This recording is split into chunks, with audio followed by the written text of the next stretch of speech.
ঘরের বউকে সুখী করতে বেশি কিছু লাগে না, অনেক ধন সম্পদ টাকা পয়সার প্রয়োজন হয় না। মুখের দুইটা কথা বললেই ঘরের বউ কিন্তু খুশি হয়ে যায়। মেয়ে মানুষ খুশি করতে টাকা পয়সার দরকার হয় না। আপনার সাধ্য এবং সামর্থ্যের মধ্যেই কিন্তু আপনার ঘরের বউকে আপনি ভালো রাখতে পারেন। আজকে আমার কিছু দুঃখের কথা আপনাদের মাঝে শেয়ার করব। সবাই তো ভালো দিকগুলাই শেয়ার করে, আসলে সবার লাইফ স্টাইল তো এক না।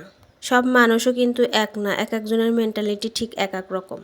কারোর জন্য যদি ভালোবেসে কিছু করেন, সেই মানুষটা যদি একদম অনুভূতিহীন হয়, আপনাকে সাপোর্ট না করে, আপনাকে অ্যাপ্রিসিয়েট না করে, আপনার কাজে উৎসাহ না দেয়, তাহলে আপনার একটু খারাপ লাগারই কথা। আপনার জন্য যদি কেউ কিছু করে, তাহলে আপনার উচিত তাকে অ্যাপ্রিসিয়েট করা, তাকে উৎসাহ দেওয়া এবং তার কাজে এবং ব্যবহারে আপনি খুব খুশি হয়েছেন এটা তাকে বোঝানো।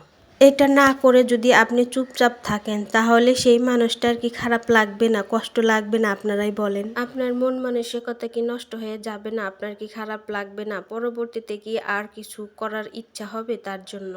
যাই হোক, আজকে হঠাৎ করে ইচ্ছা করলো জামার জন্য জামার পছন্দের পিঠাটা বানাই। খেয়ে সে খুশি হবে, তাই ফ্রিজ থেকে কিছুটা মাংস বের করে সিদ্ধ করে আমি ঝুড়ি করে নিয়েছি এবং ভাজিও করে নিয়েছি। ইতিমধ্যে আপনারা দেখতেই পেরেছেন। মাংসটা ভেজে তারপর আমি আটাটা সিদ্ধ করে নিয়ে এসেছি। এই পর্যায়ে হচ্ছে আমার যা এসেছে আমার বাসায়, তো আমার কষ্ট দেখে সে আমাকে একটু সাহায্য করে দিচ্ছে, কারণ প্রচুর গরম। এই গরমে আমার অনেক কষ্ট হচ্ছিল, তো সে রুটিটা বেলে পিঠাটা কিন্তু বানিয়ে দিতেছে, সেই কিন্তু পিঠাটা বানাইছে।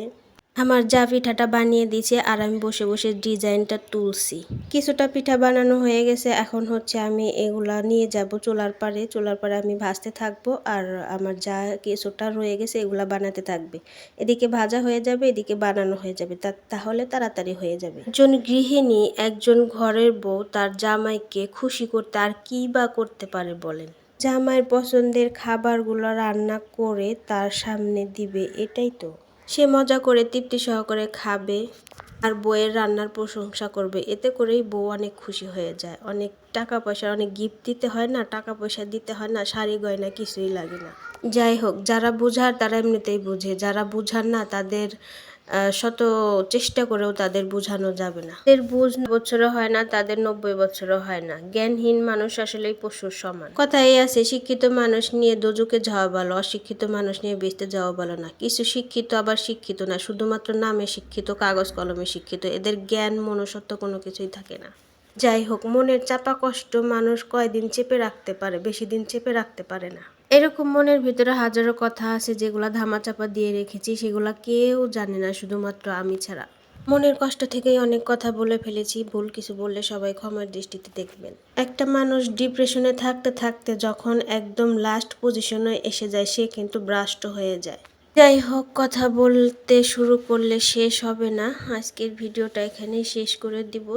যারা এ পর্যন্ত আমার সঙ্গে ছিলেন তাদের সবাইকে অসংখ্য ধন্যবাদ। সবাই ভালো থাকবেন। আসসালামু আলাইকুম।